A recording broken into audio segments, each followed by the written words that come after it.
Moikka! Nyt me tehdään tänään suburbaani retki. Ja mut varmaan muistetaan sinne huonovointisena kaverina Halti-videosta. Jolla tuli vihreätä suusta. Me ollaan siis tällä hetkellä Malmin juna-asemalla.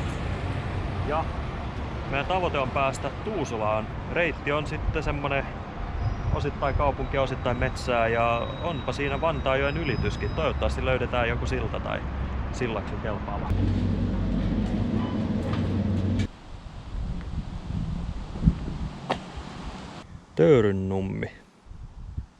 Töyrynummi. Siinä taitaa olla Vantaanjokea nyt. Täällä mennään. Vandeforssa. Onks tää mikä menee Tikkurilan suuntaan, onko se Keravajoki? Ei tarvi mennä uimaan. Vesistöylitys on tosiasia joka tapauksessa. Kuinkahan pitkään me ollaan nyt taivalla? No tässä nyt sanoisin, että tunnin verran suurin piirtein kävelty, jos ottaa kauppareissu pois tossa. Okei.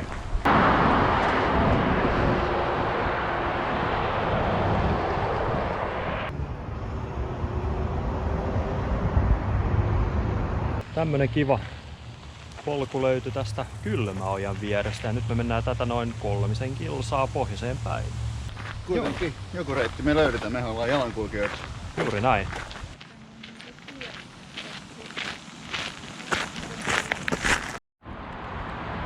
Tää on vähän sen näköinen, että täällä voisi vetää vaikka backraftin.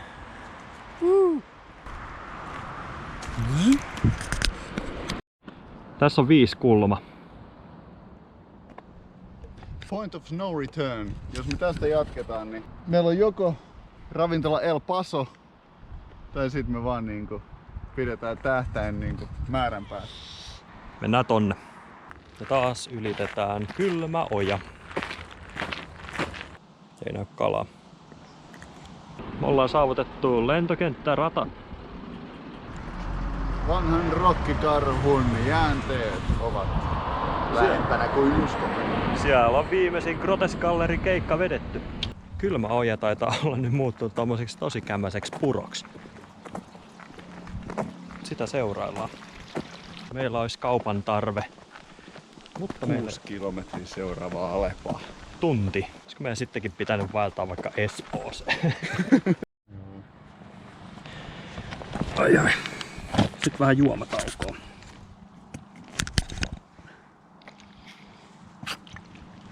Siinä olisi hyvin haapoja, sinne voi saada riippumaton ylös. Kartan mukaan tästä piti lähteä polku. Mutta onhan siellä joku. No niin. Me ollaan ilmeisesti jossain ihan Kylmäojan alkulähteillä. Kylmäojan alkulähteethän on teollisuusalue. Mahdollisesti tuolla jotenkin ylösnouseella kaivollakin saattaa olla jotain tekemistä sen kanssa. Siellä olisi tehdas. Aika ajoin traili ei ole ihan täydellisesti merkattu. Katoppa, täällä on herkkuja.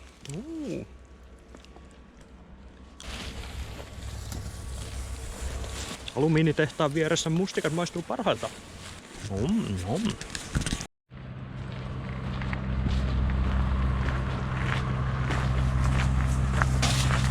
Tuolta me tultiin ja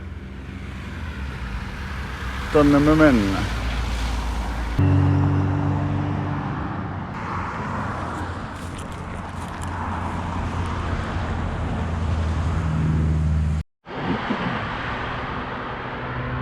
Helsingin maratonin kääntöpiste vuodelta 1952. Se oli just näin. Lonkeron vuosi. Lonkeron keksintävuosi. Nyt alkoi tekee mieli lonkero. Nyt mennään katsomaan kuuluisaa filmauspaikkaa. Ei sitä, missä Grotesque-gallerin Note to Self on kuvattu, vaan sitä toista. Varo, täällä on tarkkampi! Ei ne osu päähän. Ne osuu sua todennäköisemmin pakaroihin tai jalkoihin. Ei me nyt enää olla kauhean kaupungin olosissa maisemissa. Sä et voi sanoa noin. Jossain maissa ei ole tän isompia kaupunkeja. Tää metsä voi olla ihan semmonen kaupunki, miltä siitä tuntuu. Niin. Tie ylitetty ja nyt mennään sinne. Voidaan rikkoa ne nilkat. Vähän rakkakokemusta tosta. Jos tästä vielä paljon alaspäin mennään, niin me ollaan varmaan kohta Manalan majoilla.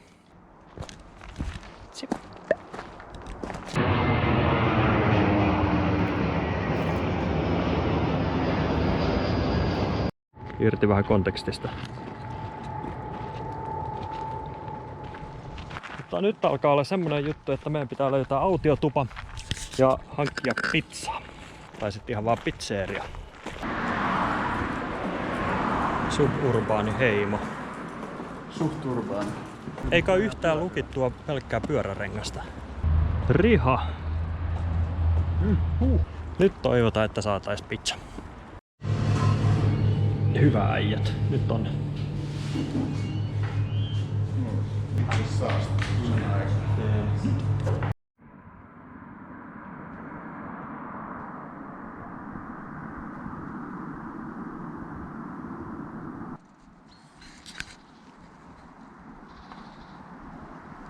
Nyt on aamu. Oli hullu koira hyökkäys syöllä. Niin oli jo siinä aamulla joskus 5 aikaa. Tuli se tappajakoira. Joo, hirveä haukkuminen ja nainen huusi jumalautaa. Ja... Leiri on purettu ja sitten alkaa kahvin metsästys, koska kahviahan ei suburbaanilla retkellä keitetä itse. No, mitäs tämmöiseen seikkailuun on sitten hyvä ottaa mukaan? Kurkataan. Tää on tämmönen 35-litrainen reppu ja sinne on mennyt kivasti viltti, makuupussi, siellä on toi riippumatto, siellä on peltimuki, jos olisi tarvetta ollut ja lämmintä vaatetta. Näissä taskuissa on sitten hätätilanteita varten huomioliivi. Täällä oli vähän ruokatarvikkeita ja risukeitin vesipullo GoProlle. Täältä löytyy sitten hyttysainetta, mitä ei tarvinnut. Powerbankki, käsidesiä, sytytysvälineitä, huulirasvaa, proteiinia ja jesaria ja sitten siellä on vessapaperi.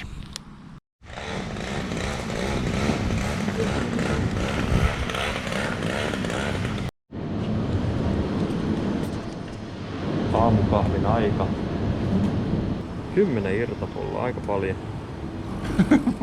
Niitä kerättiin tuolta. Löytyi pulloja ja rahaa kahviin. Se jännä, että mä tein, niin tosiaan niin varastettua toi autotalli. Nyt on aamiaiseksi lihapasteijaa ja kahvia. Riihikalliosta jatketaan seikkailua kohti Lahelaa.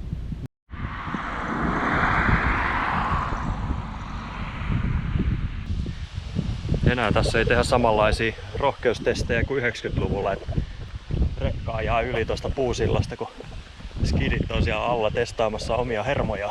Se pitää katsoa, että mitä tuolla on. Käy kurkkaa. Nyt ei tosiaan tule sitten niitä rekkojakaan. Se on kyllä vähän harmia, tästä osa kokemuksesta kokematta.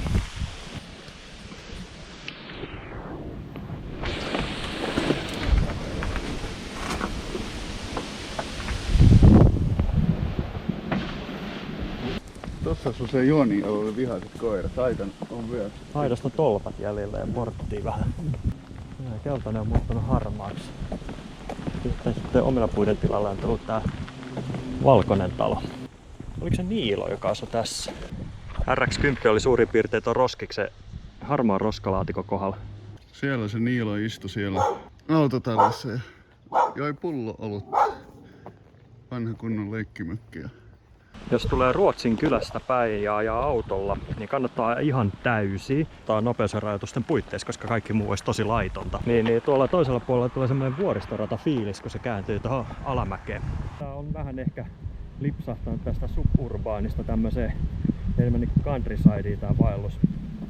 Vanha koulu, jossa sain Tony Montanan nimmarin vuonna 1991. Aika huikeeta. No. Jos nyt olisi ilta, niin mehän voitais vaikka majoittua tuolla. Here's Tony! Liian monta askelta. Tää on jotain infernaalisia koneita tässä paikassa. Katto on vähän tommonen. Pomo 800. Mekaaninen tekoäly, joka johtaa toimintaa. Ruotsin kylän koulu. Tässä muistan, kun kätesi osoittamassa suunnassa jo legendaariset mittapuitteet saavuttanut Heikki juoksi avattu linkkari kädessä jonkun pojan perässä. Ihan hyvin pyöräteitä täällä menee. Siellä kasvaa kasveja. Mun mielestä tämän voi luokitella paikalliseksi nähtävyydeksi. Suuntana on Kivistö, eli me mennään lentokentän ympäri. Äsken oli, että koira istuttaminen oli kielletty, mutta tässä sitten vissiin se on erityisen sallittua. Vantaa, eli Vanda. Jalkoja vähän tuuletellaan. Se on sen takia blokattu kukkaruukuilla, ettei kukaan alkaisi laskeutua tänne.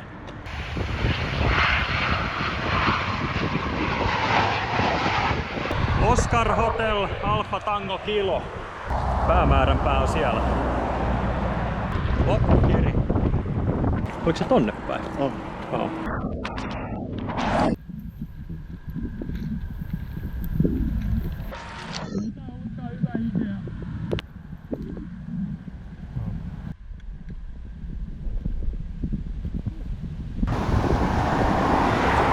Mä menee haikara ja etsii paikkaa mihin viedä tuliaisia. Niin.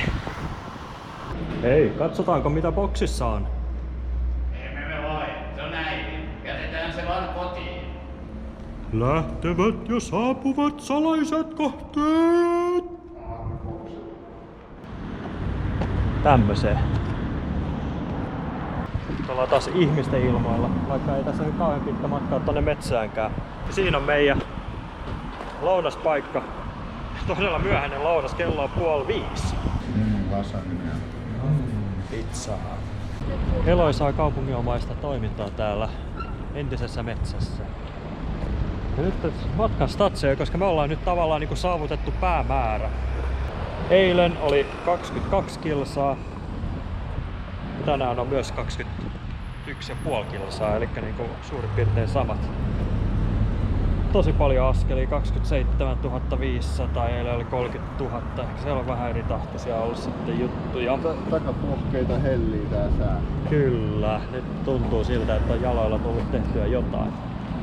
Mutta huikeeta. Mä leikkaan pois, koska tää oli tosi toksinen kommentti.